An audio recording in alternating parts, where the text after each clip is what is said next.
And this is All the Leads Mastermind podcast number 480. Tim? Thanks, Jimbo. Thanks, everybody. Welcome for being here. As you know, last week we kicked off a new initiative with a bunch of focus on divorce, and we spent a good amount of time talking about that. I can't break that habit. I don't know where I got goodly in my vocabulary, but I'm taking a lot of heat from everybody. Anyway, Jody and I spent some time this morning with Liz Becker, crafting our training program. And we talked about it last week. One of the things that we mentioned was that we were going to be offering a training program in a very short period of time with all of the people who had signed up to that point. And at this point, I think we're at 25 plus subscribers and more to come. We're expecting another good batch today, and hopefully, if you're on the fence about doing it, it's the right time to do it because you'll be in the inaugural group of training that we're doing. And so she's putting together a training program that we will be offering. It's free, and that was the intent all along for the initial folks. We want to get some experience with you and kind of grow as you grow. So we'll be offering that next Friday, the 24th at 2 p.m. And everyone who has already subscribed, you'll be getting an email from us with the information about where to go sign up for that so you can get all the info you need and all of that. But in that class, she's going to be teaching you about how to build the network a little bit, kind of the what to say is when to say it. It's an hour-long class. There'll be some Q&A and all of that. And by then, many of you will have your leads in hand and we'll be ready to go with that. We're actually, Jody and I spent some time this morning briefly looking at our marketing letters that are out there. She asked if we'd be kind enough to shoot those to her, and she's also going to give them some love herself. So we're doing a pretty comprehensive job of making this work well for you. So I wanted to let you know that was in process. And if anybody has any questions about what we're doing with divorce, how that impacts your business and all of that, we'll be happy to take those today, and we'll certainly talk with you about them. And sort of, we build today's class or today's mastermind call as partly about that and also partly about just being able to kind of get back to some basics and take your questions and do all that sort of stuff. So again, the class will be next Friday on the 24th, 2 p.m. Eastern time, and it'll run for about an hour. So that's the story with that. And if you have any questions, raise your hands. And as always, raise your hands for anything that you want to know about. We'll be happy to talk with you about it. We have one question that I will answer now, and then I'm going to throw it to Bruce for a little bit because didn't hear a lot out of him last week. We had Liz, our expert on divorce there, and I want to get back to Bruce and see how things are going with him and talk a little bit about mastery today as well. So, but one of the questions that we had actually came from, one of our own team, and it's a simple question, which is that if they're able to sell the property right away, as long as both parties agree. So the issue there that you need to be aware of is that divorce, unless there are legal reasons for one reason or the other that one party or the other is trying to stop the sale of the house, as long as the owners of the house agree, if they're still husband and wife and they own that house, no different than any other real estate transaction, yes, they can sell the house. If that's what they want to do, they can certainly do that. It's very difficult it's very different than probate in that there's no overseer necessarily involved in it. Now, it doesn't mean you don't have to be, careful about making sure that there's agreement and all of that. And, you don't want to accept a listing agreement from someone knowing that, there's contention and all of that. So it's why we said in the beginning that you need to have that really good relationship with your client and talk with them about what's going on, not only in the sale of the house, if you get to that point, but what's going on in the relationship aspects of it. But it's no different than a regular real estate transaction, other than if it's contested by one or the other of the parties. Bruce, you have any observation about that? I mean, I think that's a correct statement. Yeah, no, that's absolutely correct. In some cases, you'll actually have people that uh, will specifically in their separation agreement list off that it will be sold. So a lot of it depends on how contentious it is, who you're dealing with. If it's contentious, then all the more reason to sell quickly. In most cases, we've done a handful of divorces on accident here in the last year or two, and it's almost always an urgent. Let's get the house on the market and get sold. Almost always. I do think it becomes imperative that your relationships, your vendor relationships, very specifically attorneys, are really locked down and you have good relationships, but it's also important that you create some good content around the divorce niche as well so that people that are going through this are finding you. And in a lot of cases, they don't want to deal with the family friend because they don't want the family friend knowing their business. In my business, I've been fortunate enough to where they have wanted to deal with the family friend, and I've been in quite a few separation agreements. It's very, very unusual. It feels really weird when one of the spouses says, "Hey, look, we signed the separation agreement and your name's in it." I've seen that a number of times. I go so far as to tell people that that's happened because it gives them the idea, hey, you know what? I'm going through a hard time. We're going to put Bruce's name in our separation agreement as he's the realtor that we're going to. It's kind of interesting how that has played out. Obviously, I don't want to see my friends separate, but it happens. So, Well, and I think that's a very interesting point that I hadn't thought about, and that is that, you know, there is a difference between this maybe in a normal real estate transaction or something like that, in that, you know, the propensity to go with a friend maybe isn't where it was, would not be, you know. You do have a better shot maybe of being a great professional, but maybe not a relationship simply because they don't want to talk to their, you know, their buddy or somebody to go to church with or play golf with about the intimate relationship, you know, their dissolution of their marriage. That's a good point. You know, it's a potentially a better opportunity for you.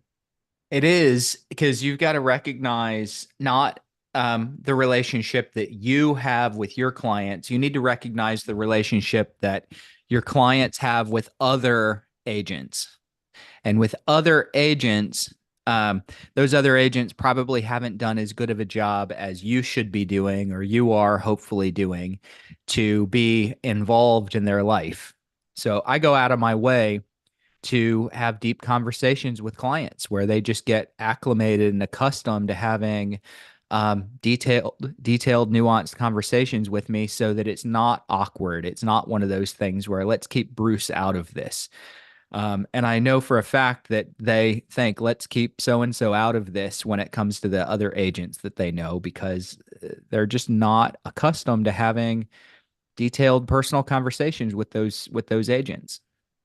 Well, and I think, Jody, if you will, if you don't mind making a note, I think that's also something that we ought to add to the website content that we're putting up to talk a little bit about that. Because, you know, one of the things that y'all should realize on this call is that we're about the most transparent people you're ever going to deal with. We sometimes, you know, right on the fly, we will make changes to what we're doing based on information that comes up. And as we, you know, as we get better at what we're doing on any product, what we've done with probate, it morphed over, you know, almost a decade of time to get where we are with that. And we feel like we're as good as it gets in probate. And we think that we're offering a better quality lead at this point than any other opportunity in divorce. But we're learning, you know, as a company and as a group, we're learning more about divorce as we go. All of us on this call, well, unfortunately, we all know people or have personally gone through it ourselves, know people that have gone through divorce, and we know the emotional turmoil, but we're certainly not the world's greatest experts on this. That's why we brought Liz on, and I feel like she probably is a world-class expert, not probably. I mean, she's certainly helming a great organization of people who certainly hold her in high regard. And so that's why we're trying to bring the industry's best, just like we feel like we, you know, got fortunate to have Bruce around, because I don't think there's anybody better at the at the real estate side of this and certainly at the probate side than Bruce. And I think similarly, Liz offers the same level of expertise and passion for the divorce side, even to the point this morning in our call, and I'll get off my soapbox for a second, she was pretty much adamant that she wanted to make sure that when you guys were contacting your folks after you get your leads, that you're appropriately armed with what you should know and how you should work with them. And she was not chastising us, but she was like, I sure wish we could have gotten together sooner. And she said, I realize you need to get product out and people are, anxious to get them and move forward. But she said, I want to make sure that we're making them the best they can be. And so she's really passionate about that. And we couldn't ask for a better partner in person to work with us on that. She really wants you to be excellent. And she certainly is the person who most exemplifies kind of our approach, which is always be leading with value. Know that you can be proud of what you're doing. And that's really where we're all coming from. So feel good about that. Again, if you have anything that you'd like to do, please raise your hand. If you've got questions, observations, or comments about divorce, that's fine. And about anything else, we're going to switch gears here in a second and just kind of open it up to anything else we want to talk about. Bruce, why don't you, if you don't mind right now, why don't you talk a little bit about what's going on in the world of probate mastery, where that's going, how you're doing, and just kind of bring everybody up to date. I haven't really heard from you a whole lot in the last couple of weeks. Yeah. It's been a busy couple of weeks. Probate Mastery is going really well. If you guys don't know what Probate Mastery is, it's a certification course that I offer. I see one of our several of our coaches, Casey, Bill, people on here now. We are putting people through a course now that's live. It used to be on demand. It's still on demand. Those of you that have found it recently on demand, you can still get on demand. That's Chad Corbett's version. My version's now live, coming up in a couple of weeks, where we teach over the course of 4 days how to become an expert in the probate space. Everything from what it's like at the attorney's office to what your marketing needs to look like, how to build credibility that attracts prospects and doesn't repel them. I can tell you that a lot of our conversations and our marketing that floats out there, not ours as ATL or Probate Mastery, but a lot of prospecting and marketing that floats out there repels, it pushes business away from you. Someone goes, well, I can tell who I'm not going to work with. I've heard that before. I know who I'm not going to work it with. I'm not going to work with you because you approached me the wrong way. So we talk about marketing in a way that attracts an audience to you. Phone calls, what to say, how to say it, how to build relationships, attorney relationships, so many more things involved in mastery. So if you guys want to get involved with that, you can do so through the All the Leads website. We're putting up a bunch of new free training under the training menu very, very soon, right, Tim? Yes, sir. Okay. All right. So we'll have a lot of free mini trainings that are popping up on the All the Leads website here really soon. And then be on the lookout, because in 12 days, on Tuesday, the 28th, we're starting a 4-day probate mastery course, and it'll be about 2.5 hours each day with homework at the end of each session. I can't teach probate mastery in 10 hours. So I'm doing 10 hours live, but we're also going to have about 6 to 8 hours on demand that you guys take after the fact, and you'll get a certification out of it. And we have a coaching program to accompany it as well, if for those of you that are interested. So hopefully that's a good recap. Tim? Great, bud. That's Yeah. great. I think one of the things that we probably haven't done as much of as we should is you really, if you're, in previous years and in previous times with our company and probate, we made sure that everybody was really tightly focused on getting through mastery, and it was the logical progression. As you moved forward, we want you to develop that level of expertise to the point that you know it inside and out, and that you're not going to be caught off guard by anything you might run into, and that you feel well supported. We oftentimes throw you back at the community and say, there's great people here to support you all the time. But I can tell you that the education that you're going to get in probate mastery is unlike anything else that you're going to be able to you're going to get in regard to continuing education if you're a realtor, and in any kind of training that you're going to get from, I'll just refer to them as industry talking heads from, the investor side. There are a lot of folks that will help you part with your money, and some of them offer great training programs, but Bruce is about as comprehensive as it gets. He's done it. He's been doing it for a long time and doing it successfully. He also has the advantage of having been part of what we're doing for the last, I don't know, 6 or 7 years easily as a participant and a coach. So he's learned a whole lot more than he knew when he first started from working with all the people he's worked with. He's gotten exposed to a lot of stuff that, even he didn't know when we began. So he's a fountain of knowledge that you need to take advantage of. And it's a relatively inexpensive investment in your future that is extremely advisable for you to make. And, I couldn't recommend it more.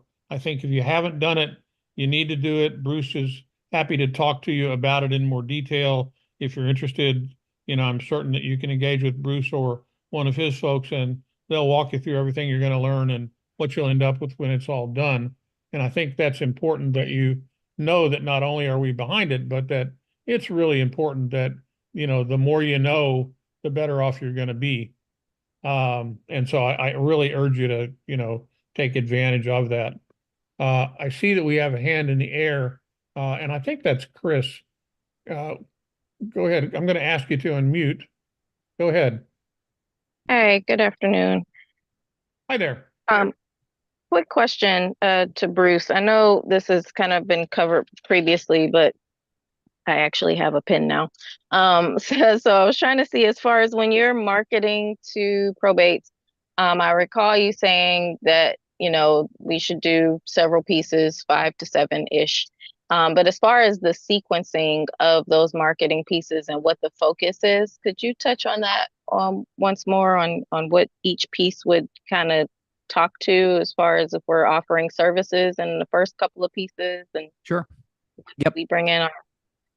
So, no, I appreciate the question, and I also always appreciate the opportunity to let everybody know that every consumer, I know a lot of you guys have heard this from me before, every single consumer that's out there has a different formula, a different locking mechanism that you need to unlock. And there is no sequence that's going to match all of them. I've had people that have called me on a letter and said, hey, don't you know I just lost someone? This is insensitive, which my letter wasn't. I've had people call on the exact same letter and say, I can't believe that you're offering something so amazing. Where have you been all my life?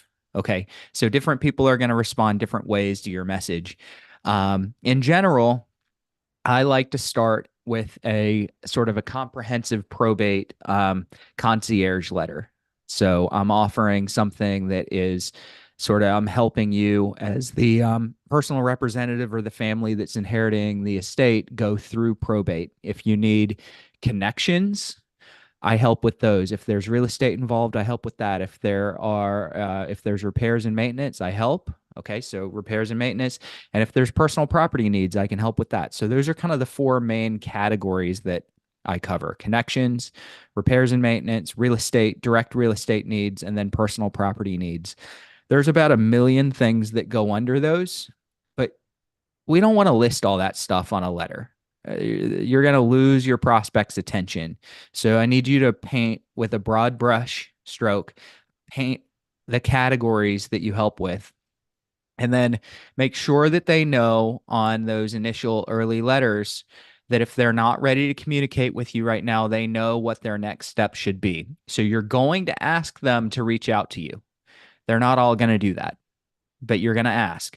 Second, you're going to say, if you're not ready, please visit my website, or please save this letter. I'll go so far as to tell someone exactly what to do. Take a rubber band out, put a rubber band around this, and put it in your kitchen drawer. Okay. I'll tell them exactly what to do because it's memorable. Are they going to do those exact steps? maybe not, but it's memorable. Okay. And I've had a lot of people that have saved my marketing material over time. And after 4 or 5 months, they've called me and I've gone to their house and they've had a rubber band around 5 of my letters. Okay. So they don't all save your letters. They don't all call you. They don't all go to your website, but I'm telling them to do all three of those things. I'm starting with call me. I'm then saying visit my website. I'm then saying save my letter. I want them doing one of those three things. All right. So I'm going to start with the concierge approach to help with probate. I'm going to move as we get into the middle months, maybe month 3, month 4. I'm going to start shifting that message toward real estate, heavily toward real estate, because I know around month 4 is when most families start to have those intense real estate discussions. So I'm going to start shifting it. By the way, guys, I use a PS in my letters. If my letter's about concierge service, my PS is going to be about real estate. If my letter's about real estate, my PS is going to be about a concierge service. So I try to make sure that people get both messages and then they can choose which message they're going to resonate with the most. So I'm hoping that helps a little bit. Concierge in the beginning, start to shift it toward real estate heavily toward not at the end of your campaign, but toward the end of your campaign, you should start shifting where the primary purpose behind your letter is to get a real estate listing or purchase.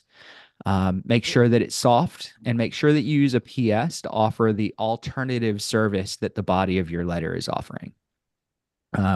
Last thing I do is throw in a couple of postcards as seasoning to the main ingredients are my letters.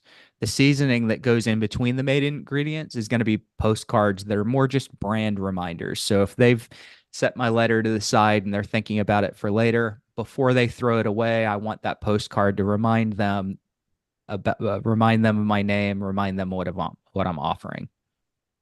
Hey, Bruce, I have a question on that note. As far as this photo on the mailer, I mean, I went to visit my mom about 8 months ago. She went into a nursing home, so of course I took a picture of her. And I'm just like, on all my conversations, I try to get into the personal, like you were talking about with your friends and why they feel comfortable hiring you for the divorce. I'm like, should we put some more personalized pictures, or you think it's strictly keep it professional, you in your business attire?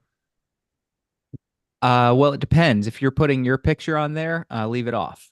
If it's Tim, Tim might want to put a picture on. So no, I think that's totally fine. Right. I'm just saying, like me and my mom or me and my dad on another card. I mean, again, partially just to stand out. You're there with your mom or your dad. It shows that you have a closer connection. But also, I think it makes you stand out if every single person is sending them a postcard with their business attire, and you're there with your dad on a fishing trip, or your mom at church or whatever you're doing. Yeah. Maybe it makes you stand out a little bit. I just didn't know if you had thought about that. I think anything that makes you stand out is a good thing, as long as you recognize that it may have the opposite effect on a person or two. You're going to have the opposite of what you want. It's going to be interpreted wrong from a person or two, and exactly the way you want it with a few people as well. And I was going to say that for a while there, it was really popular. People put a picture of their dog on their marketing pieces. I've seen it on real estate sites. I love 100%. Animals, but that was so common. It annoyed me. But I'll bet, like Bruce said, vary your approach, because I bet people still love their dogs. It'll work with some people, and the ones that won't, you do something different on your next promotion for sure. There's a guy in my market that's got a bulldog with the tongue hanging out. It's just. But the guy seems to do pretty well. I'm just like, I wonder how much of his success actually has to do with that picture. But absolutely. If I did that, and I haven't done that, but let's say I took a picture with my dog and put it on a probate letter, I can guarantee you every single person with another boxer would call me. I might lose everybody else, but if you've got a boxer, you're gonna be like, I want to work with this guy. Okay. So just recognize whenever you're doing something that stands out, it's always going to disconnect with some people, but it's going to connect with others. I have a letter that's 4 pages long, 4 pages. I know that it's gonna just completely bore the tears out of a lot of people, but there's going to be that high analytical person that opens it and goes, this is the guy I want to work with. Right. Absolutely. Hey, Chris, and I'm sorry, it says Fab Chris, but I'm going to ask you to unmute yourself again. And did you get your question answered completely? You're still there? Okay, thank you. And Yes, I did. you could, once you get that. That is helpful to how he did it. Okay, great. That's fine. I appreciate it. I just want to make sure you got back what you needed. That's great. Bruce, back to your comment there about me. I was really hurt by what you said, and I'm going to try to get over it. I did say nice things about you first, but I suppose I can take it. I said that you should put your picture on your letter. I don't know. Yeah, you weren't listening. He was dissing. I heard what he said. I heard what he said, but I knew what he meant. See a lot of people that are just like, these guys need to shut up and keep it to real estate. Yeah, Drop the comedy. Yeah, well, you know what? If you can't have a good time in life, it's not worth living. That's the way I look at it. We're not together often enough, so we have to abuse each other along the way from time to time. It's important that I think the other thing that, Bruce said that you need to take away from this is that either get rotating dogs and don't always do them with the same dog. That way you can appeal to all the different breeds, or just realize that one mailing piece is one man's pleasure, another man's poison. And, one woman may like one thing you write and hate everything else that you write. So you've got to fire a variety of missiles along the way. And I remember, and Jim and I were talking about this last week, we created a program, I don't know, early on in this. One of the founders of Keller Williams, well, the founder, Gary Keller, had a program that he called 33 Touch. And he was famous for talking about that you needed to touch everybody at least 33 times to get a listing, make a sale, and all of that. So we literally created a 33 touch marketing program. And it wasn't all, direct mail, of course. And a lot of it had to do with emails and other forms of communication. And if you've got to realize what you respond to as a person. If you see what comes in your door every day and in your mailbox every day, and you know that it's getting filled up with paper from lots of people, you may not want to look at the tire ads every time they come in, but the next time you need a set of tires, you're going to think about what was in that tire ad. You may have thrown 10 of them away, and you're going to hope that you didn't throw the last one away when you got a flat tire and you want to get a deal. And it's the same story over and over and over again. The reason that all of the personal injury attorneys run the same ads over and over and over about getting million-dollar settlements for people, it doesn't matter. People hate to watch those commercials and get tired of them all the time. But the reality is, the next time somebody has a problem and they get in an automobile accident, who are they going to remember? The last commercial they saw. Yep. Top of mind that you're trying to strive for all the time. That's critical. That's a point we're making. It's white noise until it's not white noise anymore. Yep. That's very true. Until it's not. Yeah. And there will come a point in everybody's journey that it's not noise anymore. They need it. How many times have we mailed someone or we've called someone and they've said, nope, not doing anything. This has happened to me countless times. No, I'm not doing anything. I don't need any help. And guess what? 2 months later, I ignored them. I took them at their word. They weren't lying to me. I don't need anything. No, not going to sell the house. I don't think they were lying. They just didn't need to sell the house right then. And then I look and the house is on the market. So more is better. And, there are budgetary concerns, and we understand that. And I'll just say one more thing. And Coley, I'm going to call on you as soon as we're done. And I already saw you already unmuted. Get to you in just a second. The thing that you also need to remember is that we're sensitive to costs and all of that. And if you want to do a targeted marketing campaign and you've only got, X amount of money that you can allocate to mailings, we're going to try to help you appropriately target those mailings, potentially not to every lead that you have. We think you should do that. But if you need to cut your budget to market specifically to a group of people, don't think that we're going to put it out of your reach to get that done. We are a short run press. We have people that literally we send 1 or 2 letters a month out for, and that's a true fact. There are people who simply want us to do it. They have it on autopilot. And over time, they have scrubbed a list down to the point where on that particular month's lead, they only have 1 or 2 people left. We send them out. And, they may have 6 months worth of leads in the queue, and it's a larger number every month going forward. But we don't mind doing that. We are unique in what we do. We are here to serve you. And they're not anybody else in the country. They're sending out, onesie twosies like that on an automated basis. So we're here to help you. Hey, Coley, what's up, bud? Yeah, this is more of a probate related question. So I'm in contact with the administrator of an estate who plans to sell the property and distribute the assets to his cousin who suffers from mental illness. And my question is, well, more importantly, the house is at risk of going into foreclosure, and there's a mortgage left on the house as well. So do I have to wait until they get the letters of administration before I can refer them to probate cash? I'm sorry. Bruce, I thought Bruce was going to answer. Say that again, bud. Do I have to wait till they get the letters of administration before they can be referred to probate cash? In the case like the house is at risk of getting into foreclosure and they may not have the funds perhaps I to will tell you this, if there is an Mhm. attorney of record, that is the critical factor for probate cash. If there's not an attorney on it, if they're not working with an attorney, then the answer is that's got to happen first. If you have that relationship, the attorney is the one who has to certify that they're in fact are going to inherit, because that's what lets the folks from probate cash know that there is the ability to repay the advance. So as long as there's an attorney of record, then I think your conversation needs to be with that attorney of record. And I would err on the side of going ahead and referring it to the probate cash people, but they can't obviously sell it until someone has the authority to do that.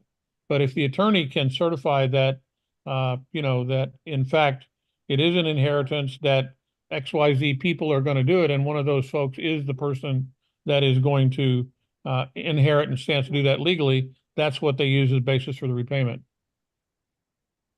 Yeah, I think what Tim's saying too is you really have nothing to lose. You refer them to probate cash, and probate cash will determine whether they can make the loan or not. But at least you've made the introduction and you've tried to help them any way you could. Or probate cash will tell them what they need to do to make the loan feasible. But the sooner you get them together, the more runway they have to actually get things in place to get the loan. Yeah, and not to nitpick with this, but I think got to be careful about calling it a loan, because literally it is not that. It is an advance. And the reason that you can't call it a loan is because there are legal lending requirements around a loan that are significantly different than a cash advance and a promise to pay. Basically, it's a promissory note. And that's really what this is about. So, I mean, that's a different instrument than a loan document, covered by different laws and all of that. So that's why the probate cash people are real strict about making sure that we don't refer to it as a loan, and you shouldn't either. It's always referred to as an advance. Got it. Correction. Yeah. Like I Correction said, understood. Yeah, that's a nitpick, but it's important from that standpoint. No, yeah, thank you. Hey, Raj, what's up, man? Roger Lisi. Can you hear me now? Yes, sir. I've had a couple of cases in which there was a pending foreclosure, and as long as there's an attorney, they can gain time by filing a bankruptcy on the estate to get time to straighten stuff out and delay that. The foreclosure banks don't like that, but the court does. and the local court does. And just move it into the federal bankruptcy stuff. So it's worked in my cases on a couple of times, and it's an option for you to consider. Thanks, man. That's great. Good point. Yep. And Jim, I'll come back to you on this. You know, you and I both know that in some of the folks that we have worked with over time, where people are facing, you know, foreclosures and short sales and all of that, that, you know, one of the first things that needs to happen and generally does is that, you know, you put a stop to those processes as best you can. You can talk a little bit about that if you would.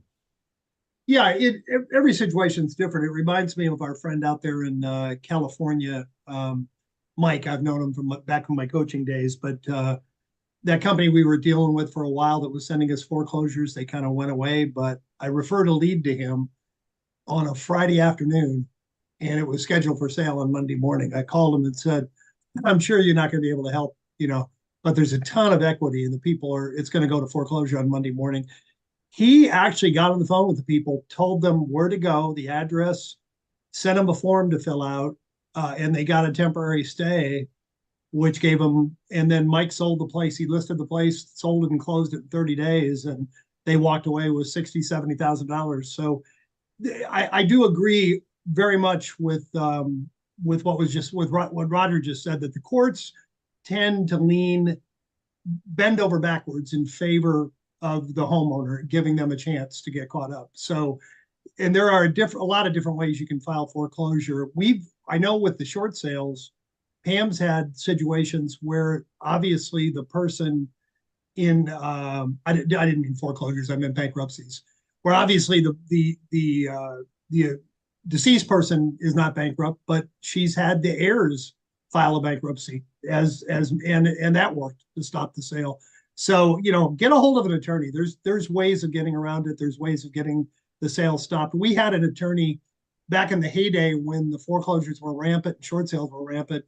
We had an attorney in our market that basically for $250, they would 100% of the time they get the sale stopped.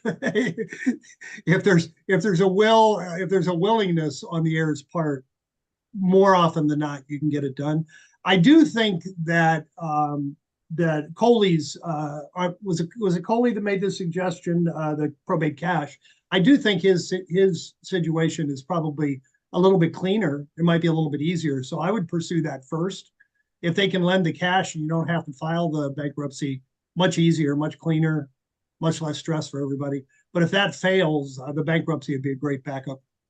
Well, and I want to camp on what Roger said as well. One of the things we were talking about this morning, you know, we're now in pretty big growth mode in terms of offerings and products and things that we're doing. And one of the things we'll have another product we're going to be talking with you about next week that we think can help. And as we promised you guys a year and a half ago that we were going to start living up to our name a little bit when we started the company, the intent was to provide anywhere we could provide value around a lead group, a niche like probate. We were going to grow to go do that. And we got there with divorce. Now we're doing that with that. And we now are certainly around probate, offering pre-probate and doing that. And obviously, you know that there are other lead disciplines that are out there. And one of the things that we know as a group is coming, and it's unfortunate, but it's a reality. If you've been in the real estate industry in the last 3 years, you know that there are sadly a large number of unqualified buyers that have gotten mortgages.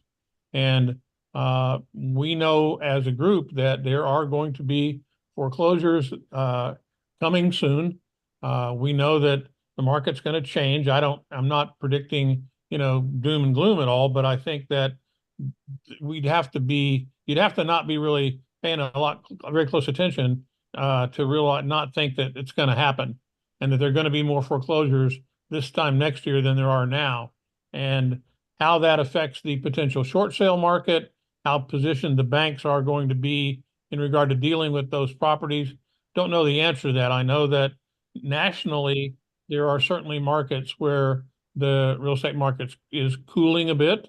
And as prices solidify and all of that sort of stuff, all that's going to have a bearing on it. And certainly we're looking at the foreclosure market as one that we can provide some value to you for, and potentially some leadership and product in that area as well. And as Jim said, Pam, his wife, and Jim himself have been involved in the short sale business and literally done, 1,000 or more transactions in that over the period of time, from the real estate crash until current day. It's a huge part of their business. So be aware that you need to be sensitive to what's going on in your marketplace. And we're going to be asking you about that as well. We always say that we build our product offerings around the things that you need. So we think that's something that would be valuable to you, but we also want to hear from you about kind of what's going on in your market. So look for a questionnaire from us in the next week or so, kind of about that. We've got some questions that we want to get some feedback from you on. And this not only applies to people on this call, but whether you are aware of this or not, this call ends up going out to, a replay of this call goes out to about 12,000 people. And so all of you on that are going to see this on our Facebook page and a bunch of other places where we're going to be looking for that kind of feedback from you. So, certainly respond to us. Roger, I saw you there, bud. Hey, Tim, before you get to Roger, I just wanted to follow up on what you were talking about with short sales. Sure. My wife and I started the company in 2008. She's closed over 2,000 of them. During the heyday, she was doing 30 or 40 a month. And I think last year, she maybe did 6 total.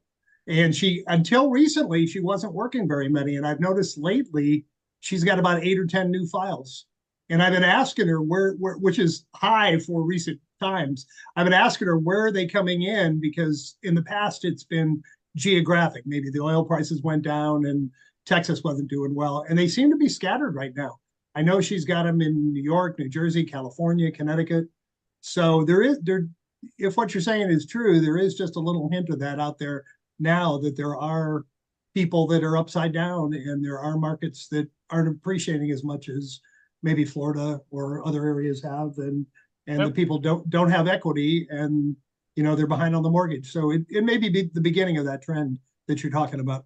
Yep. And, like I said, I don't think it's a doom and gloom, and I'm not looking for a market collapse. And there are a lot of people that are going to, we're in an election year, so anything is going to get a megaphone and screamed about from, whichever side you're listening to.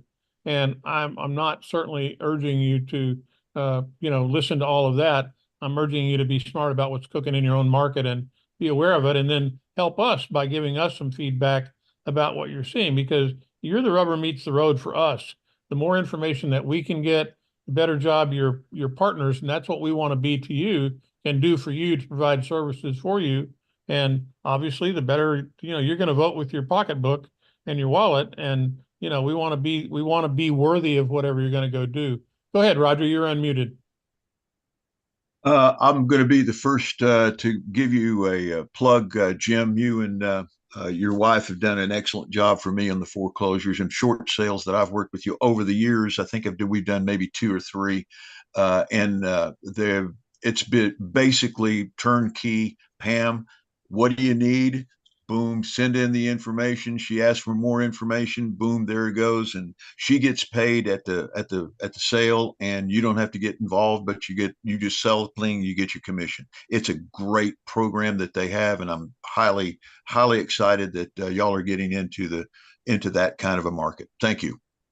Thanks, bud. Roger. Very nice of you. Yeah, we know that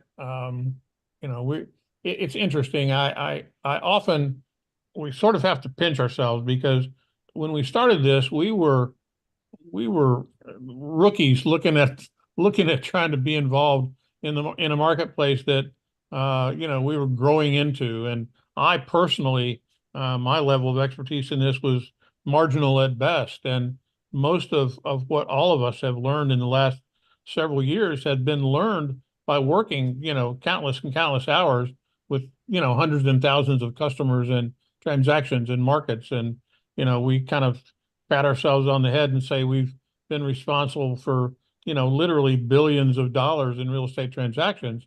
But in the process, we learn a lot, and we distill that information in everything that we do. It guides what we're doing. In our conversations internally about our programs, we talk about what will benefit our customers the most. And, I won't say it's 100% altruistic, because we know the better job we're going to do, the more you're going to stick around. But Bruce can tell you that in the conversations he and I have, it's all about what value can we bring? What can we do that's going to make it better for our customers? Because we know that if we do that well, and if we're, asking you the right questions and giving you the right ammo, you're going to stick around. And that's all that matters to us. The more people that stick around, we always refer to it as retention and minimizing churn.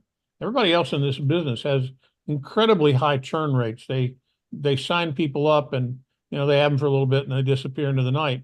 And we started out that way. We were losing a lot of people, and we built around that. So we're here for you, guys. We're approaching we got 10 minutes left. We've had some good questions today. Anything else that you want to talk about, certainly raise your hand. You don't need to sit here and listen to me or anybody else talk. If we're done, we're going to send you back to work, but I'm going to take another round. And if anybody else has anything they want to offer, please raise your hand. We'd be happy to hear from you and answer any questions you have. And Bruce, if you have any last minute benedictions you'd like to offer, I'd be happy to hear them. If not, we can move on. I think I need a little seed that I could take off with. Otherwise I don't have anything. Aline to your right there has a comment. Go ahead, Aline. Aline, go ahead. Yeah, so I think everything that I've heard today is really, really strong and wonderful. And I would just add to that with the letters and the postcards, just remembering to either, on the front end or on the back end, to make sure that you're making those calls and following up with the letters and with the postcards, because in all honesty, in my experience, without those phone calls, a lot of those, the letters don't necessarily have much meat behind them, so to speak. So, and one of the things that I just want to add as well is when Bruce was saying that people will say, I'm not selling, I'm not interested. And the key word, a lot of people that I've heard over time, which is when they say yes, I'm not interested yet, I'm not thinking of selling yet. And that yet is usually meaning that they're just overwhelmed, stressed, have a lot coming at them. And that yet is that I need, like them saying in the back of their mind, I need to do this, I'm just not in the space for it right now, and making sure to stay with them. I love that. And I'm going to tell you one of the reasons I love that is because it leads to something that I've been trying to do, an exercise I've been trying to do with myself here lately on the phone or in conversations, is ask myself, whatever someone says, ask myself, what do they mean by that? What do they mean by that? Everything they say, I go, what do they mean by that? Because a lot of times there's hidden meaning behind what people are telling you. No, I'm not ready yet. What do they mean by that? And if you can convey that question, and don't say, what do you mean by that?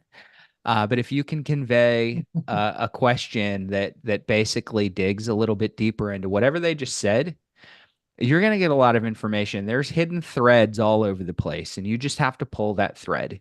And the best way for you to develop the habit is to say to yourself, in whatever conversation you're having, it doesn't even need to be a prospecting call. Do it with your spouse. Do it with your kids. What do you mean by that? What do you mean by that? What do you mean by that? And dig. And sometimes it doesn't come across as a question. Sometimes instead of saying, what do you mean by that? You say, tell me more. Or, oh yeah, I imagine that's got to be tough. And then get quiet and let them talk a little bit. And you will uncover so much information from people. And the word, like Aline just said, the word yet, that means that that's someone you need to move into your pipeline. They are a seller. And you better have a couple of marketing pieces that are going to go out that are warm in nature. So you probably shift from doing a cold introductory mail at that point to maybe starting a little bit of a warm sequence saying, hey, just checking back in. We talked a couple of weeks ago. You said this. I wanted to let you know that this is something else I can do. So shift over, write yourself a few letters that are based on the same information, but geared towards someone that you've already had a conversation with, and start a new sequence for that person that you talk to. right? Yep. But always remember, what do they mean by that? That's the question you need to ask. What do they mean by that? Be like a kid. Why? Why? Now, don't be annoying and push people away. But if you ask yourself the question why or what do they mean by that, and then find a better way of digging deeper in your conversation, you'll go so far. It's one reason I convert the percentage of leads that I convert is I'm curious. I don't take what they say at face value. I want to figure out what they mean by it. Yeah, if you have somebody that's going to talk to you, just keep them on the phone. And as Bruce has alluded to in the past, make it a game. Like, okay, I feel this person wants to get off the phone right now, but hey, the game I'm going to play is, can I keep them on the phone for an extra 2 minutes? And not in an adversarial way, but can I ask them 3 more questions to keep them talking to me that is going to give me more information? That's one of the things I like to do. Is they're like, I have it handled. I'm just like, well, sort of like what you're saying, Bruce. What does that mean? Oh, does that mean you have an attorney? Oh yeah, we have an attorney. Oh, okay, great. I'm so glad you have an attorney. And then you just keep pivoting the conversation. But it's definitely an art to keep people engaged in the conversation. And again, the greatest joy that I have is a lot of times when they're trying to close me down, and then I ask the right question, and then all of a sudden it's like pulling the finger out of the dam, and then they start talking to you. Or like immediate when I open a conversation, they're like, oh, I don't feel comfortable telling you who I lost. But 5 minutes into the conversation, I go, but can I ask again, like, who did you lose? And then they're like, oh yeah, okay. You feel all the stress go out of their voice, and they're like, okay, well, yeah, actually I lost this particular person, and they open up. So really just enjoy the process of these calls, and people will open up. So certainly I agree. And all of this certainly becomes equally important on the divorce side as well. I mean, a lot of the same people skills, doesn't matter if it's a divorce or probate or any other type of transaction. If you've got a live body you have the opportunity to talk to, don't get off the phone unless you have to.